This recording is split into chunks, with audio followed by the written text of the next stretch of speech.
जी अस्सलाम वालेकुम, मैं राशिद अकरम, आप मेरा यूट्यूब चैनल देख रहे हैं। नाज़रीन, पाकिस्तान तहरीक इंसाफ ने एहतजाज के हवाले से अपनी प्रेस रिलीज जो है वो जारी कर दिया, वो भी आपके सामने रखेंगे। बुशरा बीबी और अली गड्ढापुर के हवाले से जब वज़ीर दाखिला और वज़ीर इत्तलात से सवाल किया गया तो उन्होंने क्या जवाब दिया, किस तरह उन्होंने सवाल को गोल किया, वो भी आपके सामने रखेंगे। और दूसरी जानिब जो इसके अंदर पाकिस्तान तहरीक इंसाफ के इस एहतजाज के अंदर कितने कारकुनान जो है वो गिरफ्तार किए गए हैं और कितने इसके अंदर शहीद हुए हैं, वो तमाम तर तफसीलात आपके सामने रखेंगे। सबसे पहले आपको जो पाकिस्तान तहरीक इंसाफ के कारकुनान जो इस हवाले से शहीद हुए और पाकिस्तान तहरीक इंसाफ ने एक प्रेस रिलीज जारी की है, वो आपके सामने रखते हैं। क्योंकि इस एहतजाज को मुलतवी किया गया है, उस हवाले से पाकिस्तान तहरीक इंसाफ ने अपनी प्रेस रिलीज जारी की है। वो आपको बताते हैं कि पाकिस्तान तहरीक इंसाफ की निहत्ते पुरअमन और मुहब्बे वतन शहरियों के सफाखाना कत्ल और ऑपरेशन के नाम पर इस्लामाबाद में पुरअमन एहतजाज के शुरका के खिलाफ वहशत और बर्बरियत के नंगे मुजाहरे की शदीद अल्फाज में मजम्मत करती है। यह पाकिस्तान तहरीक इंसाफ ने प्रेस रिलीज जारी की है। उन्होंने मजीद इसमें लिखा है कि चीफ जस्टिस ऑफ पाकिस्तान से शहीद कारकुनान के बेईमाना कत्ल की आज नोटिस और वज़ीर आज़म, वज़ीर दाखिला और इस्लामाबाद और पंजाब के इंस्पेक्टर जनरल के खिलाफ कत्ले की कार्रवाई के अहकामात की भी अपील की जाती है। मैंडेट चोर फसाइयों की इमा पर सरकारी मशीनरी की गोलियों से दर्जनों निहत्थे बेगुनाह कारकुनान को सीधी गोलियां मारकर शहीद किया गया है, जिनमें से 8 के कवायफ अब तक पाकिस्तान तहरीक इंसाफ के पास आ चुके हैं।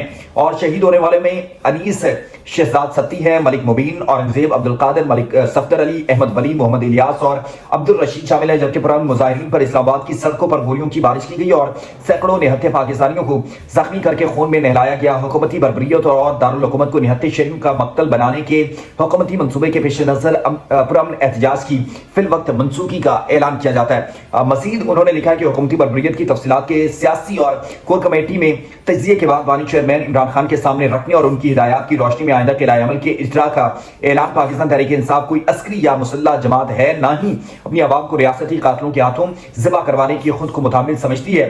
पुरअमन एहतजाज के लिए तमाम तरसोबतें, रुकावटें, तशद्दुद, वहशना बर्बरियत बर्दाश्त करके हमारे कारकुन डी चौक पहुंचे, मगर अपने शहरियों की लाशों के अंबार लगाने की इजाजत हम नहीं दे सकते हैं।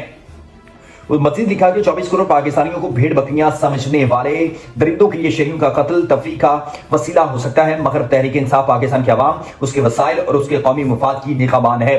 पाकिस्तान तहरीक इंसाफ पुरअमन सियासी जदोजहद की तवील तारीख रखती है। 24 नवंबर से आज तक लाशें गिराने का हुकूमती मंसूबे की राह तकती रही और इससे पहले 26 मई 2022, 23 नवंबर 2000, 3 नवंबर 2022, 26 नवंबर 2022, 8 मार्च 2023, 15 मार्च 2023 और 18 मार्च 2023 और 24 मार्च 2023 को समेत हर मौके पर पुरअमन एहतजाज को खून में नहलाने की हुकूमती जो कोशिश को तहरीक इंसाफ ने पाकिस्तान के मफाद में नाकाम बनाया। बानी चेयरमैन इमरान खान और पाकिस्तान तहरीक इंसाफ की पूरी सियासी जदोजहद आइन और कानून के दायरे में और पुरअमन तारीख से इबारत है। हकीकी आज़ादी हमारी मंजिल है। जब तक हमारे लोगों में खून का आखिरी खतरा बाकी है, उसके लिए जदोजहद करते रहेंगे।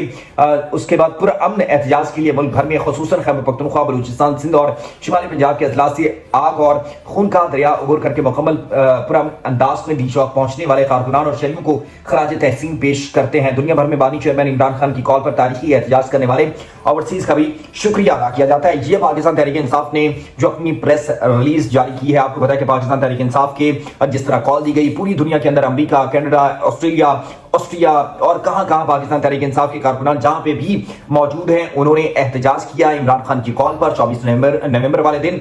तो जिसको एक मिसाली कहा जाता है, क्योंकि दुनिया के अंदर कोई भी ऐसा लीडर मौजूद नहीं है कि वो एक कॉल दे और पूरी दुनिया के अंदर जो उस मुल्क के जो बाशिंदे हैं, बासी हैं, उसके सपोर्टर हैं या लीडर के जो चाहने वाले हैं, वो एहतजाज करें। तो पाकिस्तान तहरीक इंसाफ ने भी एहतजाज की कॉल दी, तो पूरी दुनिया के अंदर जो है वो एहतजाज किया गया और पाकिस्तान के अंदर भी इसका सिलसिला शुरू हुआ। लाहौर को पूरी कंटेनर सिटी बनाया गया। मैं पूरा दिन इसकी कवरेज भी 24 नवंबर को करता रहा। तो 1 इंच भी नहीं था जहां से पाकिस्तान तहरीक इंसाफ के कारकुनान जो है वो इस्लामाबाद की तरफ मार्च कर सकते।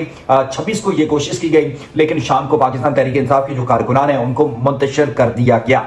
और अब कुछ बात करते हैं कि जब विफाकी वज़ीर दाखिला मोहसिन नकवी साहब हैं, उन्होंने प्रेस कॉन्फ्रेंस की और वज़ीर इत्तलात ने उनके बात की, तो उनसे एक सवाल बड़ा अहम किया गया कि बुशरा बीबी जो हैं वो फरार हुई हैं या उनको करवा दिया गया है। तो उस दौरान उन्होंने कहा कि बस फरार हैं।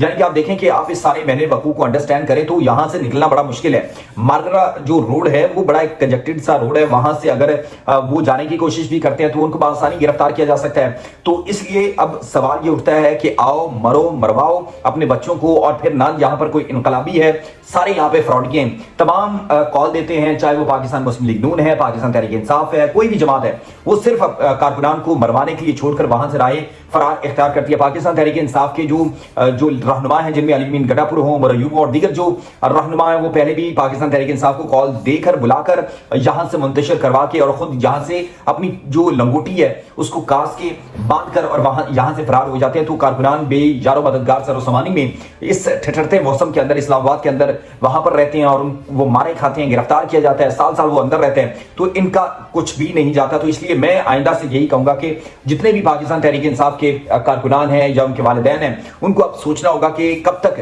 وہ اپنے بچوں کو گرفتار بھی کرواتے رہیں گے، ڈنڈے پڑواتے رہیں گے، وہ آنسو گیس کا سامنا بھی کرتے ہیں، ربڑ بلٹس کا بھی سامنا کرتے ہیں، لیکن اس کے باوجود جو لیڈرشپ ہے اپنے مفاد کی خاطر، اپنی کرسی کی خاطر، اپنی جیب کی خاطر وہاں سے راہ فرار اختیار کر لیتی ہے۔ بشرا بی بی نے نعرہ لگایا تھا کہ میں یہاں سے نہیں جاؤں گی، میں وہ آخری خاتون ہوں گی جو کنٹینر سے چلی جاؤں گی۔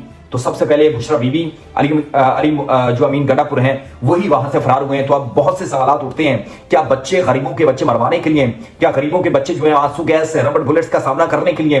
یہاں پہ کوئی انقلابی نہیں ہے، یہاں پہ تمام کے تمام لوگ فراڈی ہیں، فراڈ کرتے ہیں، دھوکہ کرتے ہیں، اپنی کرسی بچانے کے لیے کرتے ہیں اور کچھ نہیں کرتے۔ پاکستان تحریک انصاف کے کارکنان کو اب فیصلہ کرنا ہوگا کہ وہ بار بار ان کی کال پر یہاں پر پہنچتے ہیں، بار بار پتہ نہیں جیسے آگ اور دریا کا وہ آگ کا دریا عبور کر کے وہ ان کی کال پر وہاں پر پہنچتے ہیں، لیکن پھر لیڈرشپ اچانک جو ہے وہ غائب ہو جاتی ہے یا پھر وہ اعلان کر دیتی ہے کہ ہم اس احتجاج کو، اس جلسے جلوس کو منسوخ کر رہے ہیں۔ تو بھائی یہ کوئی ڈرامہ نہیں ہے، یہ کوئی مذاق نہیں ہے۔ چیخ وغیرہ کہتے ہیں نا کہ آپ کو پتا ہے کہ یہ سمندر کھارا ہے، اس کا پانی کھارا ہے، تو وہاں سے آپ ایک گھونٹ بھی کیوں پیئیں؟ جو آپ کو پتا ہے کہ یہ بندہ دھوکے باز ہے، بار بار دھوکہ دیتا ہے، تو آپ اس کی بات پر یقین کیوں کرتے ہیں؟ تو اب پاکستان تحریک انصاف کے کارکنان کو اس پر سوچنا ہوگا، یا پھر وہ یہ فیصلہ کرنے کے بانی پی ٹی آئی نے جب کال دینی ہے انہوں نے مار کھانے کے لیے نکلنا ہی نکلنا، تو پھر بھائی آپ مارے کھاتے رہیں اور اس ملک کا بھی نقصان کرتے رہیں اور اپنا بھی نقصان کرتے رہیں۔ اور اس کے ساتھ ساتھ مجھے دیجیے اجازت۔ علامہ ناصر اپنا خیال رکھیں، میرے چینل کا بھی خیال رکھیں تاکہ میری ہر آنے والی ویڈیو آپ تک بآسانی پہنچے۔ کیا علامہ ناصر۔